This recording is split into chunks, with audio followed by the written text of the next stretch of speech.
اس نے گھڑی دی تو میں نے کہا یہ ذرا گھڑی کو چیک کر، جو چیک کی تو انگلیاں ماری تو کہنے لگا مودی صاحب یہ تو خراب ہے۔ میں نے کہا بھائی خراب ہے تو کسی لیے تیرے حوالے کی ہے تو یہ مجھے ٹھیک کر دے۔ تو اس نے کو انگلیاں وغیرہ ماری تو ٹھیک نہیں ہو سکی، تو کہنے لگا مفتی صاحب یہ تو مجھے وہاں اپنی دکان کو لے کے جانی پڑے گی، وہاں ٹھیک ہوگی۔ میں نے کہا نہیں، میں سفر پہ جا رہا ہوں، مجھ پہ بہت جلدی ہے، میرے پاس اتنا وقت نہیں ہے، یہاں مسجد کے اندر ہی مجھے میری گھڑی ٹھیک کر کے دے۔ تو کہنے لگا مفتی صاحب مسجد میں تو نہیں ہو سکتی، ورکشاپ کو اس کو کھڑا پڑے گا۔ تو فرمانے لگے میں نے بھی اسے کہا بھائی میں بھی تو تجھے اس لیے کہہ رہا ہوں کہ بس جو ہے اگر میری گھڑی تیری دکان کے بغیر نہیں بن سکتی تو انسان بھی بازار میں نہیں بن سکتا، مسجد کے اور دین کے ماحول میں بنے۔ اس لیے میں تو یہ کہتا ہوں کہ تبلیغ کے ماحول میں نکل جائے تاکہ تو بن جائے۔ تو میرے دوستوں اور بزرگوں، الحمدللہ ہمارا جو بننے کا نصاب تعلیم ہے جس سے ہم انسان بنیں گے وہ صرف دین کا نصاب تعلیم ہے۔ باقی دنیا کا کوئی نصاب تعلیم ہمیں بنا نہیں سکتا، ہمیں انسان نہیں بنا سکتا، نہ ہمارا عقیدہ ٹھیک کر سکتا ہے، نہ ہمارے اعمال درست کر سکتا ہے، نہ ہمارے اخلاق درست کر سکتا ہے۔ دین 5 شعبے ہیں، ایک شعبہ نہیں ہے دین کا۔ دین عقیدے کا نام ہے جو بنیاد ہے، بعض لوگوں نے صرف عقیدے کو لے لیا باقی سب چھوڑ دیا۔ دین عقیدے کا نام ہے، دین اعمال کا نام ہے، اور اعمال میں 2 حصے ہیں، ایک عبادات ہے، نماز روزہ حج زکوٰۃ، اور دوسرے معاملات ہیں، انسانوں کے ساتھ بیچنا، تجارت، زراعت، دکانداری وغیرہ ساری چیزیں معاملات۔ اور پھر چوتھا حصہ ہے میرے دوستوں اور بزرگوں اخلاقیات، کہ انسان کے اخلاق ٹھیک ہوں، تکبر نہ ہو، غرور نہ ہو، عاجزی ہو، انکساری ہو، کسی مسلمان کو اس کے ہاتھ سے تکلیف نہ پہنچے۔ اور 5واں شعبہ ہے معاشرت، آپس میں رہن سہن کے ہمارے ہاتھ سے کسی کو تکلیف نہ پہنچے، کسی مسلمان کو اذیت نہ پہنچے۔ یہ 5 شعبے ہیں۔ آپ امام بخاری کی بخاری دیکھیں، امام بخاری کتاب الایمان سے شروع کرتا ہے اور یہ ساری چیزیں بیان کرتا ہے، عبادات کو بیان کرتا ہے، معاملات کو بھی، اخلاقیات کو بھی۔ اور امام بخاری کہتے ہیں المسلم من سلم المسلمون من لسانه ویده، مسلمان وہ ہے جس کے ہاتھ سے اور زبان سے دوسرے مسلمان کو تکلیف نہ پہنچے، وہ کامل مسلمان۔ تو اگر میری زبان سے کسی کو تکلیف پہنچتی ہے تو میرا ایمان کامل نہیں ہے، میرا عقیدہ ٹھیک ہو پھر بھی میں کامیاب نہیں۔ اگر میرا عقیدہ ٹھیک ہو لیکن میرے اعمال خراب ہوں گے تو پھر بھی جہنم کو لے جائے گا اعمال کی بدعملی کی وجہ سے۔ یہ 5 شعبے ہیں انسان بننے کے، جب یہ 5 شعبے ٹھیک ہوں گے تو یہ انسان بنے گا، اور یہ 5 شعبے ہمیں بغیر دین کے کہیں ملتے ہی نہیں۔ سائنس نہ ہمارا عقیدہ ٹھیک کر سکتا ہے، الجبر اور جیومیٹری نہ ہمارے اعمال بنا سکتے ہیں، نہ ہمارے اخلاق بنا سکتے ہیں۔ سائنس کچھ بھی نہیں کر سکتا، الجبر کچھ نہیں کر سکتا، جیومیٹری کچھ نہیں کر سکتی، جغرافیہ کچھ نہیں کر سکتا۔ یہ ہمارے عقیدہ بنے گا، ہمارے اعمال بنیں گے، ہمارے اخلاق بنیں گے۔ ایک انسان ایسا انسان ہو کہ جو بنا ہوا انسان ہو، جس کا عقیدہ بھی بنے گا وہ صرف قرآن اور حدیث سے بنے گا۔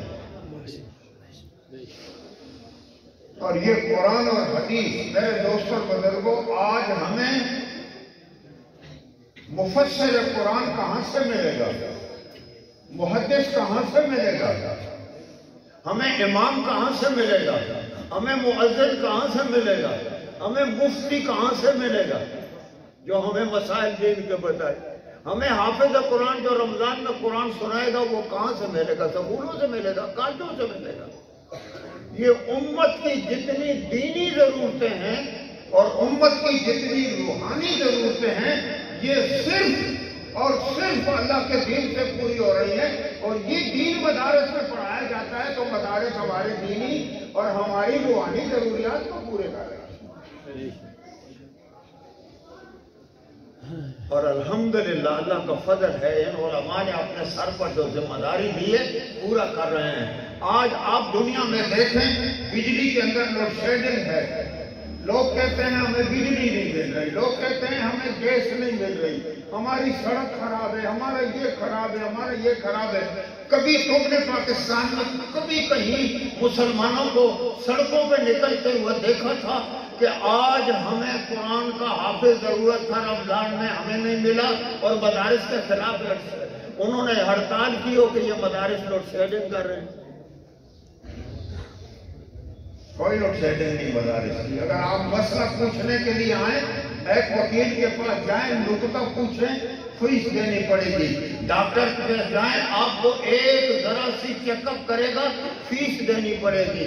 اور تم آؤ اور آؤ وہ مولوی صاحب کو، اور مولوی صاحب کو کہو میری ذرا اللہ مہینہ غلط ہے ٹھیک کر دو، تو کتنی فیس لے گا مولوی صاحب تم سے؟ لیتا ہے کوئی؟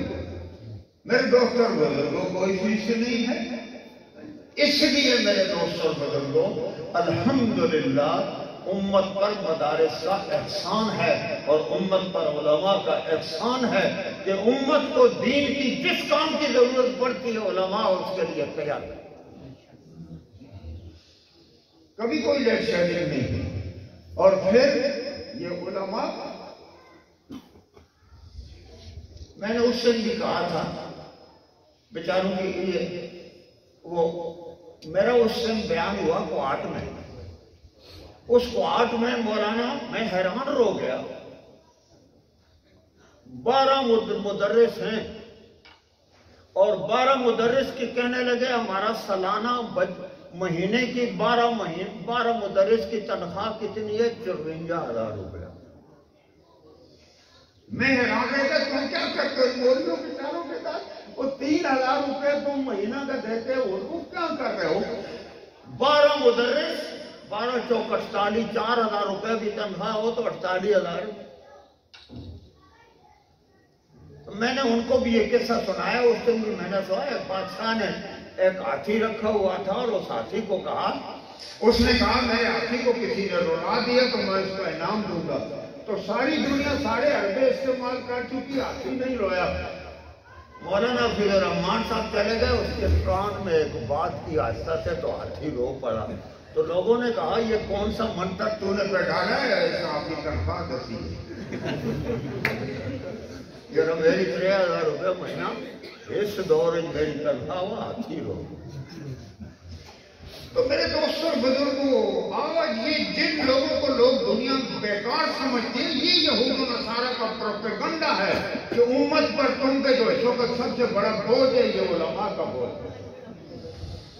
تم پہ اس وقت سب سے بڑا بوجھ ہے تو یہ اماموں کا بوجھ ہے، یہ حفاظ قرآن تم پہ بوجھ ہے۔ نہیں میرے دوست اور بزرگوں، یہ الحمدللہ وہ ذمہ داری پوری کر رہے ہیں جو ان کے ذمہ داری ڈالی گئی ہے۔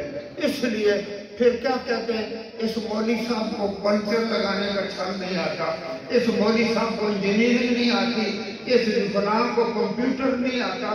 ارے میرے بھائی دوستوں اور بزرگوں، ڈاکٹر کے پاس تم لے جاؤ کوئی سائیکل کہ ڈاکٹر صاحب پنچر لگا دے تو ڈاکٹر کہے گا میرا یہ کام ہی نہیں ہے بھائی، تو وہاں اعتراض نہیں کرتے کہ یہ کیسا ڈاکٹر ہے اس سے پنچر لگانا نہیں آتا۔ اور مولوی صاحب کو کہتے ہیں یہ کیسا مولوی ہے تو پنچر لگانے کا طریقہ نہیں آتا، اس لیے مولوی صاحب کو پنچر بھی لگانا چاہیے۔ بھائی مولوی صاحب کو کام کیا ہے؟ امت کی روحانی ضروریات پورا کرنا، امت کی دینی ضروریات کو پورا کرنا۔ اس لیے میں نے حضرت قاری طیب، میں اپنی بات کو ختم کرتا ہوں، حضرت قاری طیب صاحب رحمۃ اللہ علیہ سے واقعہ سنا تھا، فرمانے لگے دارالعلوم دیوبند کے 2 فضلاء حیدرآباد دکن کے نواب نے اپنے کچھ کام ان کے حوالے کر دیے۔ امانت کہاں سے سیکھی جاتی ہے؟ دیانت کہاں سے سیکھی جاتی ہے؟ آج میرے دوستوں اور بزرگوں دیکھو یہ کرپشن میں جتنے پھنس رہے کوئی دینی مدارس کے فارغ ہیں۔ الحمدللہ یہاں امانت سکھائی جاتی ہے، دیانت سکھائی جاتی ہے، خوف خدا سکھایا جاتا ہے۔ تو انہوں نے جا کے جب دیانتداری سے کام کیا تو اس کے دفتروں کا نظام ٹھیک ہو گیا۔ نواب حیدرآباد دکن آیا، مولانا محمد احمد رحمۃ اللہ علیہ کے پاس جو دارالعلوم دیوبند کے معتمد تھے، یہ مولانا قاسم نانوتوی رحمۃ اللہ علیہ کے دارالعلوم دیوبند نے ہم پہ احسان کیا ہے، دارالعلوم دیوبند کے اکابر نے ہم پہ احسان کیا امت پہ۔ اللہ ہمیں اپنے دارالعلوم دیوبند کے اکابر کے ساتھ جوڑے رکھے، خدا کی قسم۔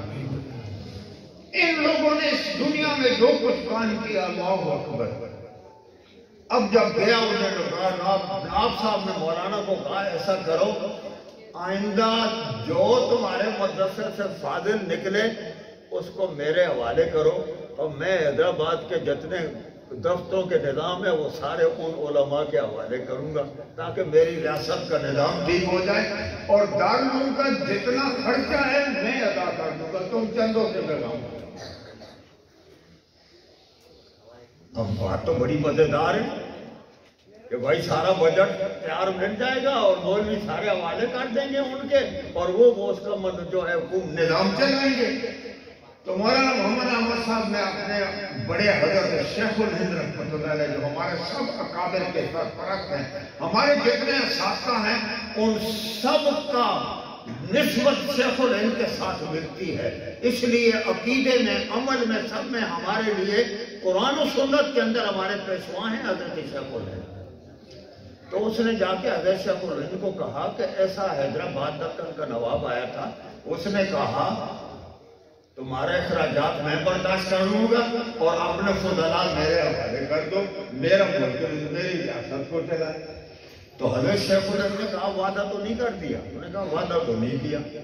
فرمایا اچھا پھر ایسا کرتے ہیں، میرا بھی بڑا ہے اور تیرا بھی بڑا ہے، حضرت مولانا رشید احمد گنگوئی، اس کے پاس چلے جاتے۔